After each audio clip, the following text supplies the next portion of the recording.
Hello दोस्तों, welcome to my YouTube channel. वो कहते हैं ना, सच्चे प्यार की उम्र बहुत कम होती है क्योंकि प्यार अंधा होता है और सच्चा प्यार दोबारा भी हो सकता है। आज मैं जिस मूवी का एक्सप्लेन करने जा रहा हूँ उस मूवी का नाम है हसीन दिलरुबा, जिसकी IMDb रेटिंग की बात करूँ तो 6.9 है आउट ऑफ 10, जो कि काफ़ी अच्छी है। तो चलिए बिना किसी देरी के वीडियो स्टार्ट करते हैं। तो कहानी की शुरुआत होती है रानी से। रानी अपने ही पति के मर्डर केस में फंसी होती है और वो थाने में इंस्पेक्टर को अपने और अपने पति ऋषभ के बारे में बताते हुए कहती है, हम दोनों ने अरेंज मैरिज की थी और हम लोगों का रिलेशन वैसा ही था जैसे एक नॉर्मल हस्बैंड वाइफ के बीच में होती है, यानी कि कुछ अच्छे और कुछ बुरे। रानी कहती है, मैं जब रिशु से पहली बार मिली तो पहली ही मुलाकात में मैं रिशु को कुछ ज़्यादा ही पसंद आ गई। तभी तो उन्होंने अपने हाथ में मेरे नाम का टैटू तक भी बनवा लिया। शायद इसीलिए उनका ये हाथ ही बचा। मेरे को भी रिशु ठीक ही लगे। रिशु को मैंने जब उनकी हॉबी के बारे में पूछा तो वो कहने लगे, संडे को पड़ोसी घेर लेते हैं, कोई कहता है टीवी ठीक कर दो तो कोई फ़ैन। इलेक्ट्रॉनिक का शौक़ है। जैसा कि आपको पता होगा, मैं एक इलेक्ट्रिकल इंजीनियर हूँ। और पहली ही मुलाकात में रानी रिशु से फ़ैन ठीक कराती है क्योंकि वो इलेक्ट्रिकल इंजीनियर होता है और रानी रिशु का टेस्ट ले रही होती है। रिशु की मम्मी को रानी अच्छी नहीं लगती। वो कहती है, वो लड़की तेरे से नहीं संभलेगी। तो रिशु का बहुत ही प्यारा रिस्पॉन्स आता है। वो कहता है, इंजीनियर हूँ, डेली 100 वोल्ट का करंट हैंडल करता हूँ, वो कैसे नहीं संभलेगी। अब रिशु और रानी की शादी हो जाती है। रिशु ज्वालापुर इलेक्ट्रिसिटी बोर्ड में इंजीनियर होता है और वो शादी के बाद वहीं शिफ्ट होने वाला रहता है। रानी दिल्ली में रह रही होती है। जब वो फर्स्ट टाइम ज्वालापुर आती है तो उसको ज्वालापुर बहुत अजीब लगता है और उस दिन काफ़ी तेज़ बारिश भी हो रही होती है। बारिश के कारण उस दिन कुछ ज़्यादा ही ट्रैफिक रहता है और वो लोग काफ़ी लेट घर पहुंचते हैं। ये सब रानी को बहुत ही बुरा लगता है, बट वो किसी से कुछ नहीं कहती है। चुपचाप अपने रूम में जाती है और सो जाती है। अगली सुबह जब सब लोग साथ में ब्रेकफास्ट कर रहे होते हैं तभी रिशु की मम्मी कहती है, रानी आज तुम्हारी मुंह दिखाई है और आस पड़ोस के सभी लोग तुमको देखने आने वाले हैं, तो तुम आलू गोभी के पकौड़े तल लेना। तब रानी कहती है, मुझे आलू गोभी के पकौड़े तलना बिल्कुल भी नहीं आता और मैं चाय भी बहुत गंदा बनाती हूँ। तब रिशु की मम्मी चिढ़ जाती है और कहती है, उस दिन तुम्हारी मम्मी कह रही थी तुम बहुत अच्छे पकौड़े तलती हो और उस दिन के सारे पकौड़े तुमने अपने हाथों से तले थे। तब रानी कहती है, आप मम्मी के बातों को माइंड मत किया कीजिए। वो तो ये भी कहती हैं कि अगर घर के ऊपर कोई जहाज़ जा रहा है तो वो तुम्हारे पापा ने बनाया है, तो अब प्लीज़ मम्मी को माइंड मत किया कीजिए। हाँ, इसके अलावा मेरे को सब कुछ आता है। मैं सुशील हूँ, सोमवार का व्रत रखती हूँ, नॉनवेज नहीं खाती हूँ। पकौड़े तलने के अलावा मेरे को सब कुछ आता है, थ्रेडिंग, वैक्सीन, क्लीन अप।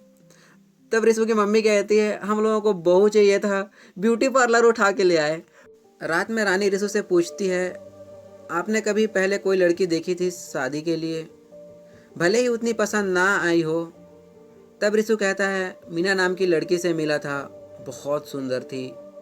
वो कहती थी अगर कभी इटालियन खाना खाने का मन करे तो वो घर में भी बना सकती थी। तब रानी कहती है, आपने उनसे शादी क्यों नहीं की। तब रिशु कहता है, बात नहीं बनी ना। अब रानी भड़क जाती है।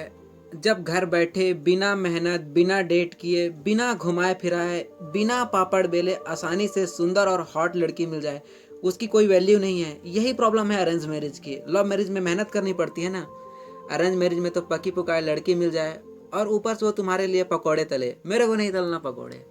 अगली सुबह रिशु जब मार्केट गया होता है तो रानी रिशु के पापा के बाल काले कर रही होती है। जैसे ही रिशु आता है तब रिशु की मम्मी कहती है, मैं किचन का सारा काम करूं और ये ब्यूटी पार्लर वाली तेरे पापा के बाल काले करती रहे। ये देख तेरा नया बाप जो तेरे लिए लेकर आएगी नई माँ और तुम तीनों साथ में रहना। तब रानी कहती है, मैंने मम्मी को भी बोला था। तब उसकी मम्मी चिढ़ जाती है और चुपचाप किचन में चली जाती है। एक रात रानी सोचती है, इनसे कुछ नहीं होने वाला, मेरे को ही ट्राई करनी पड़ेगी। रात में रानी अपने ब्लाउज का हुक खोलने के लिए कहती है। जैसे ही रिशु रानी का ब्लाउज का हुक खोलता है, लाइट ऑफ हो जाती है। रिशु रानी के ऊपर आता है और रानी जोर से चिल्लाती है और कहती है, खून तो नहीं आ रहे हैं, क्योंकि रिशु रानी को बेड के कॉर्नर से ठोक दिया होता है और उसके सिर से ब्लड आ रही होती है और ले दे के उन लोगों के बीच में कुछ होता है। अगली सुबह रानी ये सब बातें अपने मम्मी और मासी को बताने लगती है और उन लोगों की बातें रिशु सुन लेता है।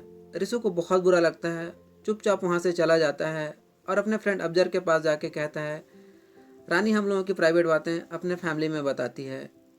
अब्जर को बिलीव नहीं होते रहता है। वो ऐसे कहता है कि मजाक में बता दी होगी भाभी। अब रिसु रानी को इग्नोर करने लग गया होता है। वो कभी भी साथ में खाना नहीं खाते और रिसु रात में बहुत लेट आने लग गया होता है। एक दिन रानी परेशान होकर रिसु से कहती है, आखिर तुम मेरे से दूर क्यों जा रहे हो, प्रॉब्लम क्या है। तब रिसु कहता है, जब तुम हम लोगों की प्राइवेट बातें अपने मासी और मम्मी को बता रही थी तब मैं तुम लोगों की बातें सुन। ये सब सुन के रानी को शायद अपनी गलती का एहसास हो जाता है और वो कुछ नहीं कहती है, चुप हो जाती है। रात में रानी अपने मम्मी से बात कर रही होती है और कहती रहती है, यहाँ मेरे को बिल्कुल भी अच्छा नहीं लग रहा है, मैं कुछ दिनों के लिए घर आना चाहती हूँ क्योंकि आजकल रिसु भी मेरे से बात नहीं कर रहे हैं। तभी वहाँ पे रिसु आता है और उन लोगों की बातें सुन लेता है। रिसु को लगता है कि अब भी ये हम लोगों की प्राइवेट बातें अपनी मम्मी और मासी को बताते रहती है। रिसु चुपचाप वहाँ से बाहर निकल जाता है। अब रिसु एनबीए की क्लास ज्वाइन कर लिया होता है। एक रात रिसु किसी लड़की को रास्ता बता रहा होता है, तभी रानी देख लेती है और वो रिसु के पास आती है और डांटने लग जाती है। कहती है, यही तुम्हारा एनबीए का क्लास है। बट वो लड़की रैंडम मिली होती है, उन लोगों के बीच में ऐसा कुछ रहता भी नहीं है। फिर भी रिसु कुछ नहीं कहता है, वो चुप रहता है और उन दोनों के बीच की दूरियां और भी बढ़ जाती है। अब कुछ दिनों के लिए रिसु के मौसे का बेटा नील आया होता है।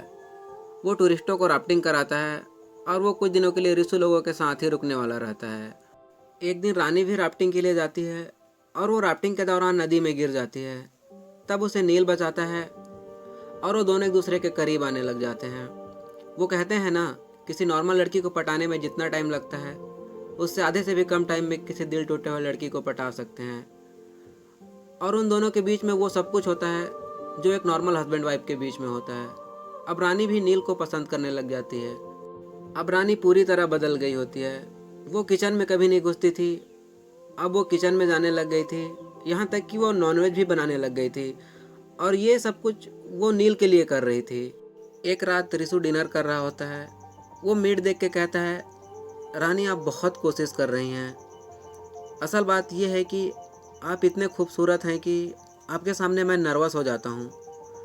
अब तक जो कुछ भी हुआ उसके लिए सॉरी, एक नए सिरे से शुरू करें। अब रानी थोड़ी इमोशनल हो गई होती है।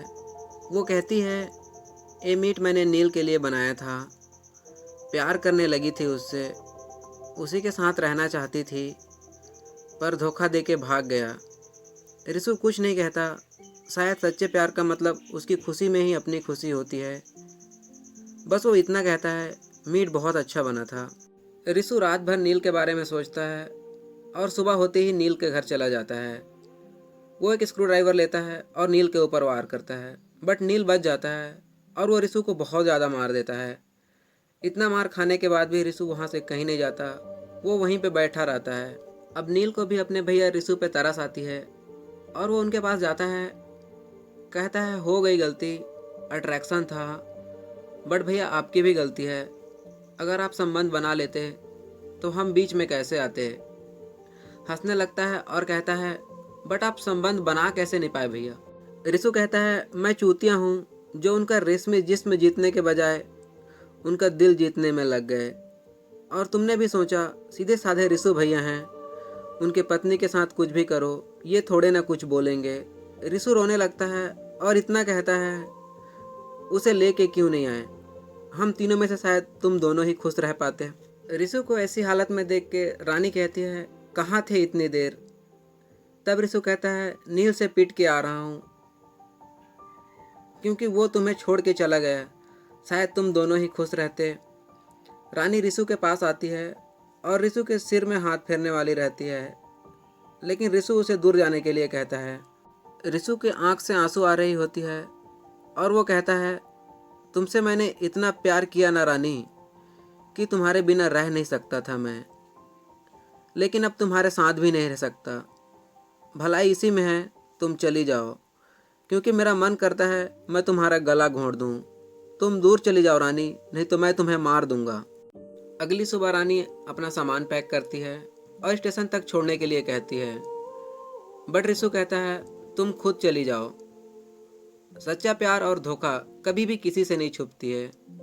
जब रानी घर के बाहर ऑटो का वेट करती रहती है तब लोकल लड़के लोग रानी को छेड़ने लगते हैं और कहते हैं, आप भी जा रही हैं भाभी, नील भी चला गया, मैं भी नील जैसा ही हूँ, चलिए छोड़ देता हूँ। और उन लोगों की बातें रिसु सुन लेता है। तब रिसु घर से बाहर आता है और रानी को अंदर जाने के लिए कहता है। अब रानी सोचती है, गलती मैंने की है और भुगत रिसु रहा है। जो सज़ा देनी है दे देना, मैं कहीं नहीं जा रही, चाहे तुम मुझे मार ही क्यों ना डालो। और उस दिन रानी को एहसास होता है, अब चाहे कुछ भी क्यों ना हो, लेकिन मैं रिसु को नहीं छोड़ सकती। रानी कहती है, पता नहीं ये मेरी जीत थी या मेरा प्यार या पश्चाताप। अब रिसु जब भी रानी को देखता है तो उसको नील की याद दिलाती है। रिसु रानी को मार देना चाहता है। एक दिन रिसु रानी को मारने के लिए सीढ़ी पे पेपर सॉप रखा रहता है और उसमें रानी फिसल के गिर जाती है। रानी जब रिसु के वॉलेट में पेपर सॉप देखती है तो वो समझ जाती है ये पेपर सॉप रिसु ने रखी थी। रानी कहती है, सामने एक ऐसा आदमी खड़ा था जिसकी आंखों में खून सवार था, मरते मरते बची कई बार। वो कहते हैं ना, नफरत भी उसी से होती है जिससे बहुत प्यार होता है। जब पहली बार रिसु से मिली तो एक इंजीनियर से मिली, दूसरे बार अपने पति से और तीसरी बार अपने आशिक से। ऐसा आशिक जिससे मैं भी बहुत प्यार करने लगी थी, इतना प्यार कि अपनी अक्ल बुद्धि जान तक गंवाने के लिए तैयार बैठी थी। और प्यार वही होता है, अभी आंखों को खटक रही हूँ तो क्या, कभी तो दिल में धड़कूंगी।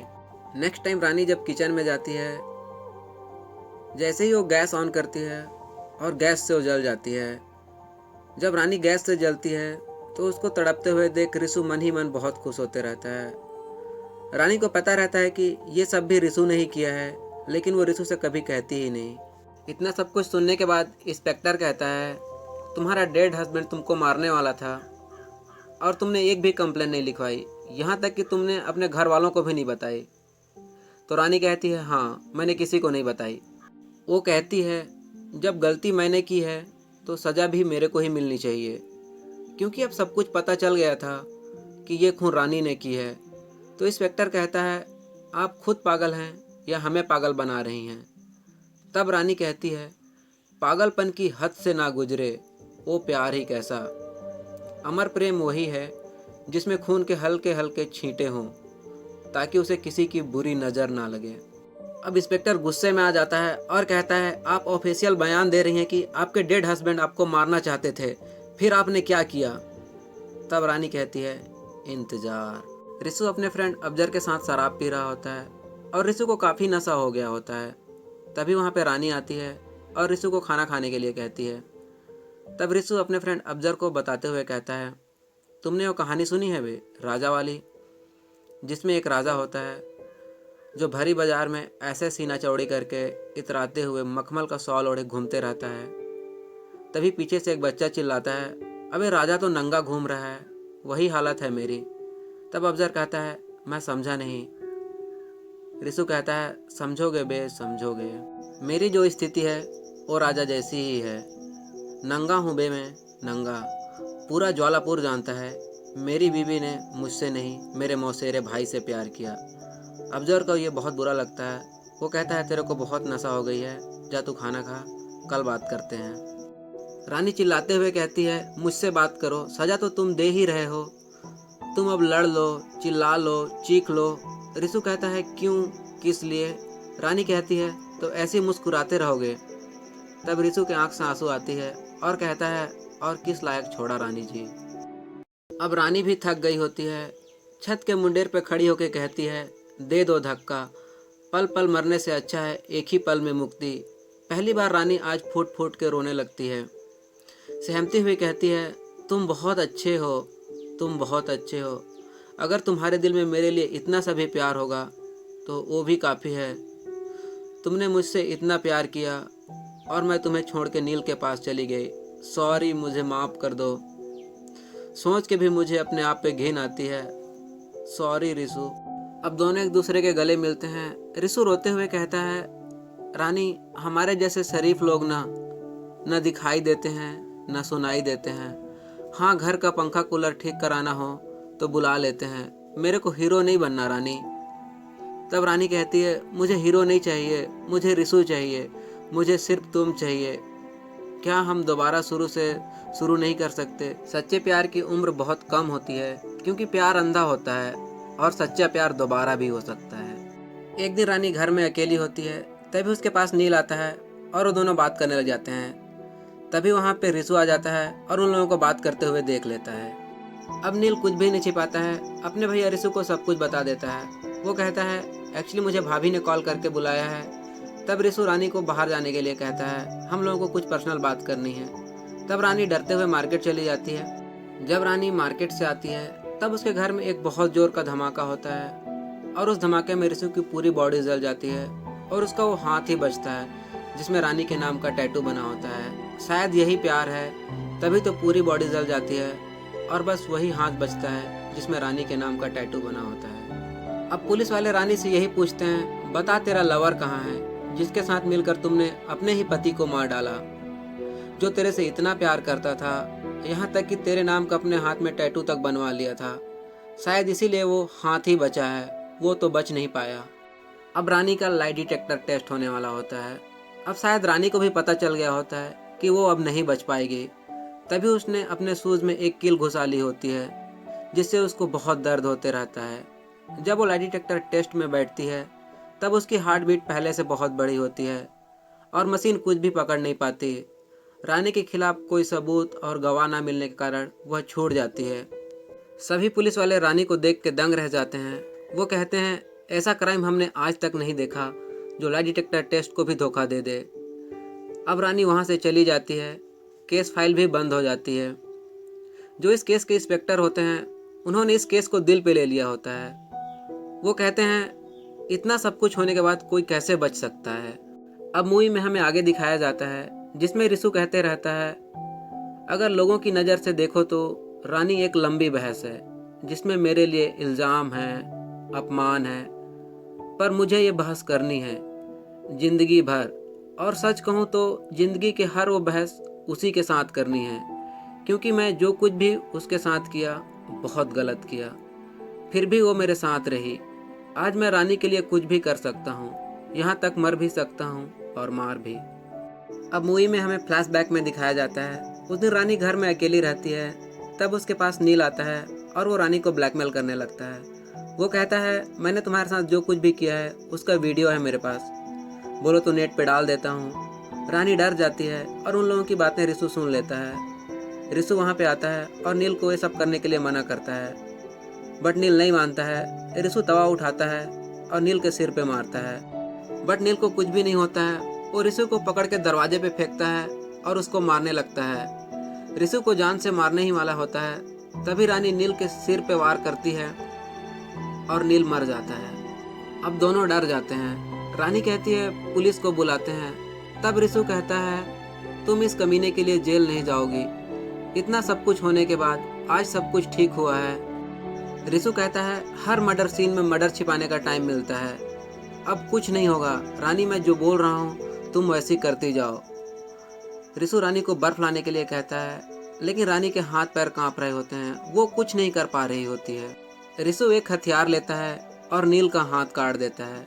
अब रानी समझ जाती है कि रिसु क्या करने वाले हैं।